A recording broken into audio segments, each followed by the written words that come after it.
After namin magsimba kumarites ay diretso na nga po kami sa grocery para mamili nga po ng mga kulang doon sa aming munting tindahan. Si Kuya Sian na nga po yung kumukuha ng aming bibilhin, ako naman nga po taga-bitbit ng aming basket. Pagkakuha nga po namin ng isang basket, ang sabi ko nga sa kanya ay pumila na siya. Habang ako naman nga po ay kukuha pa nung iba para mabilis nga po kaming makauwi. Hirap talaga maging matangkad kumarites, abay hindi mo paabot yung mga kailangan mong kuhain. Buti na nga lang po talaga at kaunti nga lang po yung tao dito at mabilis nga lang din po kami nakapila. Hindi pa nga po nangangalahati yung aking kinuhang, sabi niya nga po ay ini-scan na yung aming pinamili. Diba naranasan din natin yan kumarites dati nung bata pa tayo, pag nakapila nga sa grocery at iniwan tayo sa pilahan. Abay ano ang ibabayad natin pag tayo na ang magbabayad? Kaya dali-dali na nga po ako sa aking mga kinukuha para naman nga po makapagbayad na kami. Ito at may nakuha nga po akong panty liner dito kumarites, kaso meron nga po siyang kasamang isa. Niisip ko nga po kung legit ito o baka naman hindi. Kinuha ko na nga lang at nagmamadali na nga po ako dahil sabi nga ni Kuya Sian kami na nga daw yung nandun sa cashier. Yung kailangan ko tuloy kuhain ay nakalimutan ko na. Habang kami nga po ay naglalakad, sabi ko nga kay Kuya Sian, nakalimutan ko nga kumuha ng sardinas na Youngstown dahil yun nga po ay wala na kagabi pa. Kadating naman nga po iaayos ko na nga po ito para naman nga po iwas kalat dito sa aming bahay. Dahil alam niyo naman itong aking munting tindahan nga po ay nasasalas din namin. Salin ko na nga po itong itlog doon sa kanyang lagayan at baka mahulog pa ito sa lamesa. At baka mabasag at hilain nga ni Panda. Na ganito ko nga po nilalagay talaga yung itlog kumarites at baka kasi maupuan namin pag hindi ko nga po isasalin iyan. Bago pa nga po ito na isalin ay talaga namang nabawasan na nga po ito. Isa din talaga itong itlog na hindi pwedeng mawala sa ating munting tindahan. Dati nga kumarites ay hanggang kalahati lang talaga yung kaya kong bilhin na tray ng itlog. Mahalaga nga lang po sa akin ay meron nga po ako maibigay sa customer pag meron nga pong naghahanap. Sa ngayon ay mapapa-thank you Lord na lang talaga ako dahil nakakabili na nga po ako ng 3 tray. Sa kagaya ko nga maliliit lang ang munting tindahan, masaya na nga kami sa ganong stock. Na kahit papaano ay hindi na lang kalahating tray ng itlog yung kaya kong bilhin. Bumili na naman nga po ako ng mga gatas, pati na nga rin po kami dahil magre-refill naman nga po ako doon sa aking mga putol-putol. Ito talaga yung mga basic needs na hindi talaga pwedeng mawala sa ating munting tindahan. Iniisip ko nga kung kikita ba ako dito sa aking binili kumarites. Ang bintahan ko nga po sa panty liner ay 4 pesos. 160 nga po siya pag times 40. At dahil gusto ko nga pong nakikita maayos nga po itong aking munting tindahan at puno, ito talaga yung una kong ginagawa bago ako magbihis. Nagre-refill na nga po muna para naman nga pong walang kalat dito.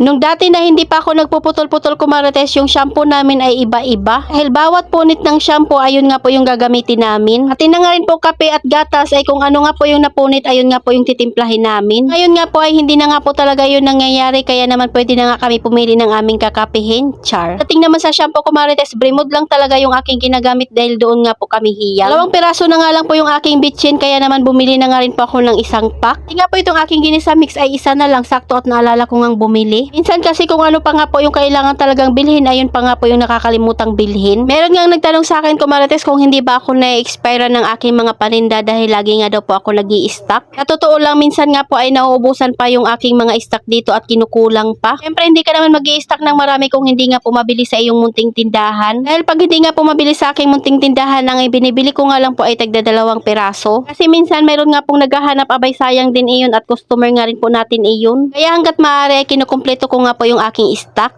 Kaya yung mga customer ko hindi na nga kailangang lumayo pa. Pero syempre pag may hinanap sa ating munting tindahan na wala tayong maibigay ay okay lang yun dahil wala naman tayong magagawa dahil wala nga tayong stock. Pero siguraduhin mo nga sa susunod ay meron ka nang maibigay para at least papaano ay hindi na nga lumipat sa ibang tindahan. Mapapansin nyo nga po ay paulit-ulit itong aking ginagawa. Ito talaga ang realidad ng may tindahan. Araw-araw nga po talaga kaming nasa tindahan ang inaasikaso. Kahalagahan nga po dun kumarites ay hindi mo na nga kailangan lumayo sa iyong pamilya dahil nasa bahay na nga po yung aming munting negosyo. So ayun lang muna kumarites. Salamat sa panonood. Follow for more. God bless us. At sana i-share nyo na nga rin po itong aking video.